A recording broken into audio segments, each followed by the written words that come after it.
নমস্কার সবাইকে, সম্পাস blog and শর্টসে সবাইকে স্বাগত জানাই।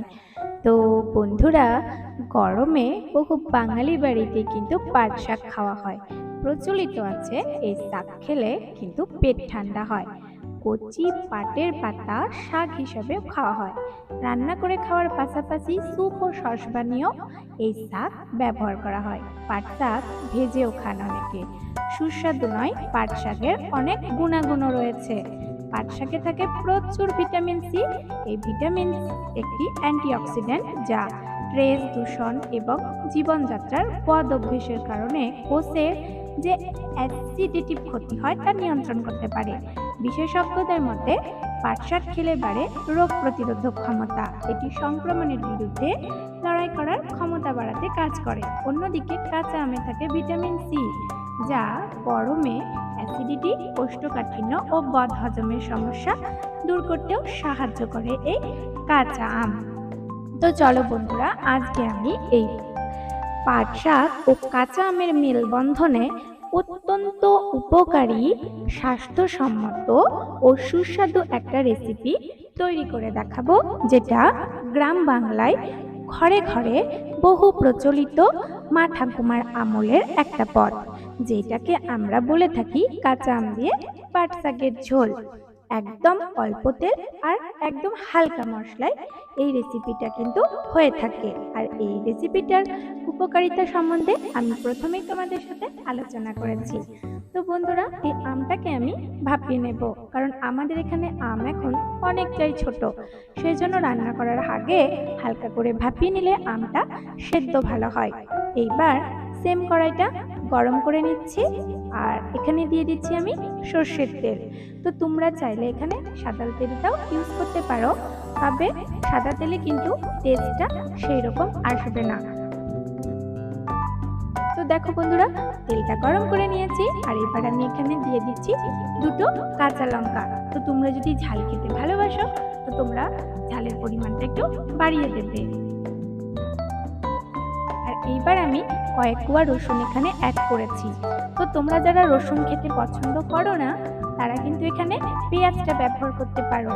তো আমি এখানে রসুনটা যেহেতু আমাদের খুব ফেভারিট, সেজন্য কিন্তু আমি রসুনটা এখানে ব্যবহার করেছি।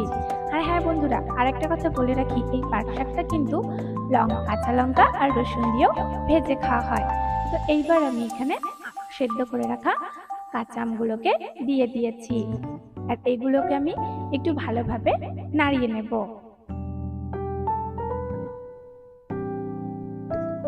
তো এইবার আমি এখানে লবণ হলুদ দিয়ে কিছুক্ষণ নাড়িয়ে নেব।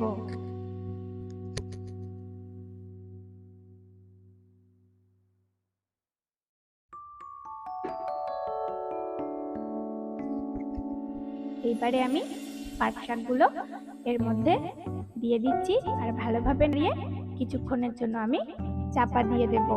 তো বন্ধুরা, বলে রাখি, এটা কিন্তু একটা ডিমান্ডেড ভিডিও।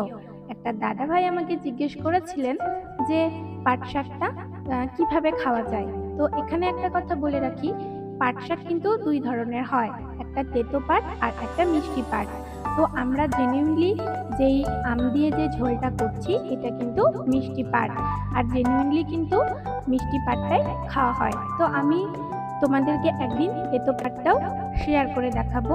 তো সেই জন্যই আমি এই পাট শাকের ঝোলটা করলাম। যেহেতু গরম যাচ্ছে বন্ধুরা, আর আমার বাড়ির কাছে তো প্রচুর আম। তো আমার বন্ধুরা অনেকেই জানো যে আমি আমের রাজ্যে বাস করি। আমাদের এখানে ঘুরিয়ে ফিরিয়ে পাওয়া যাচ্ছে আম। তো আর দেখো বন্ধুরা, এই গরমের হাত থেকে বাঁচাতে কিন্তু আম আমাদের অনেকভাবেই হেল্প করে থাকে। তো চলো, এইবারে শাকটা সেদ্ধ করে নিয়েছি। তো দেখো, শাকটা প্রথমে একটু সেদ্ধই করা হয়। তো বললাম না তোমাদেরকে বন্ধুরা, এই পাট শাকের ঝোলটা কিন্তু আমাদের এই গ্রাম বাংলায় ঘরে ঘরে কিন্তু করে খাওয়া হয়। কেন বলো তো? এটার একটাই কারণ, বলে যে এতে করে আমাদের পেট ঠান্ডা থাকবে এবং এই খরা তাপ থেকে আমাদের হেল্প করবে। তো সেই জন্যই যখন করছিলাম, তো ভাবলাম বন্ধুদের সাথে একটু শেয়ার করে নিই। তো চলো, এইবার আমি এখানে অ্যাড করে দিচ্ছি পরিমাণ মতো জল।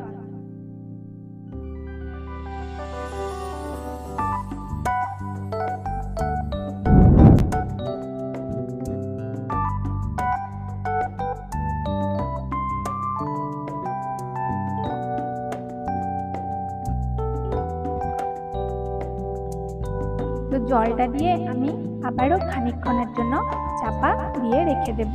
তো বন্ধুরা, এখানে একটা কথা বলে রাখি, আজ ইউজুয়ালি আমাদের রেসিপিগুলো যতটা সুন্দর হয়, যতটা কালারফুল হয়, এইটা কিন্তু তার বিপরীতটাই হবে।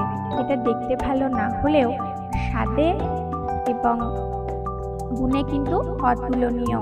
দুদিক থেকেই কিন্তু অনেক উপকারী। দেখতে সুন্দর না হলেও এর স্বাদ অপরিসীম। তো এই গরমের দিনে এবং আমের সিজন শেষ হওয়ার আগে তোমরা অবশ্যই কিন্তু ট্রাই করে দেখো, নইলে কিন্তু মিস করে যাবে দুর্দান্ত স্বাদের এই আম দিয়ে পাট শাকের ঝোল। তো আমার হয়ে গেছে, আর দেখো বন্ধুরা কতটা সাইন করছে, আশা করি তোমরা দেখে বুঝতেই পারছো। তো দেশ ও দেশের বাইরে যারা আমার ভিডিওটা এতক্ষণ ধরে দেখছো, তাদের প্রতি আমার রইল অসংখ্য ধন্যবাদ ও ভালোবাসা, এবং আমার সমস্ত বন্ধুদের অনেক অনেক ভালোবাসা আমার সঙ্গে থাকার জন্য। ভালো লাগলে কমেন্ট করতে ও লাইক দিতে একদম ভুলো না কিন্তু। চ্যানেলে নতুন হলে চ্যানেলটাকে সাবস্ক্রাইব করে পাশে থাকার অনুরোধ রইল। দেখা হবে পরের একটা ভিডিওতে। সবাই ভালো থাকবে, সুস্থ থাকবে এবং গরমের হাত থেকে নিজেকে ও নিজের পরিবারকে রক্ষা করবে। তো দেখা হবে পরের একটা ব্লগে। টাটা সবাইকে, love you all friends, take care, bye by.